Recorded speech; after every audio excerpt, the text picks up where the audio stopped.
Pinahaharang sa Korte Suprema si Senator Ronald Bato de la Rosa para hindi umano makalusot sa posibleng pag-aresto ng International Criminal Court o ICC kaugnay ng kasong Crimes Against Humanity bunsod na madugong war on drugs noong panahon ni dating Pangulong Rodrigo Duterte.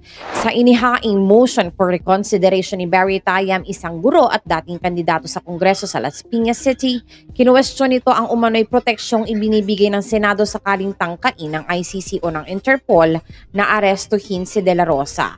Ayon sa kanya, hindi dapat gawing kanlungan o safe haven ang Senado upang hadlangan ang batas. Kahit ilang sibat pa ang iumang laban kay Bato, tila determinado ang Senado na ipagtanggol siya. Pero ang tanong, hanggang saan ang limitasyon ng kapangyarihan nila? Tanong ni Tayam sa kanyang MR. Matatandaan nagbabala ang ilang senador na hindi sila papayag na maaresto si De La Rosa sa loob ng Senado, lalo na habang may sesyon. Maging sina dating Senate President Francis Chis Escudero at Senator Vicente Tito Soto III ay nagsabing protektado ang mga senador sa nasabing pasilidad. Si De La Rosa na dating PNP chief sa ilalim ng Duterte administration ay tinaguri ang berdugo ng kampanya kontra droga dahil sa libu-libong napatay sa mga operasyon ng pulisya. Bago ang MR noong March pa lang, naghahain na si Tayam ng petition for prohibition laban sa Senado, ngunit ibinasura ng Korte Suprema noong August 2025. Sa kabila nito, iginiiti Tayam na dapat muling silipin ng High Court ang usapin lalo tumalakas umano ang panawagang accountability sa harap ng posibleng arrest warrant mula sa ICC. Samantala, nilinaw naman kahapon ng Department of Justice ang legal na proseso sakaling tuluyang maglabas ng warrant ang ICC laban kay De La Rosa.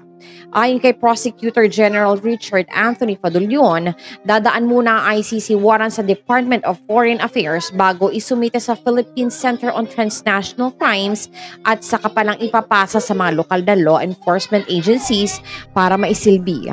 Nagsimula ang kontrobersiya matapos ihayag ni Justice Secretary Jesus Crispin Remulla noong nakaraang Sabado na lumabas na umano ang ICC warrant laban kay De La Rosa, ngunit agad itong itinanggi ng DOJ na hanggang ngayon ay wala pa sila natatanggap na opisyal na dokumento mula sa ICC.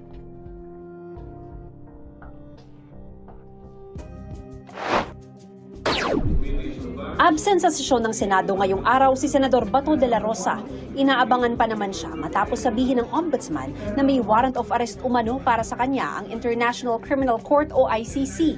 Ayon sa kanyang staff, walang pasabi si De La Rosa kung bakit hindi pumasok. Sa ngalan ni Boss Mike Cervera, ito po si Anino TV na nagsasabing mahalin natin ang ating kapwa, ipagdasal po natin lagi ang ating bansa. Magandang umaga, magandang hapon at magandang gabi. Saan man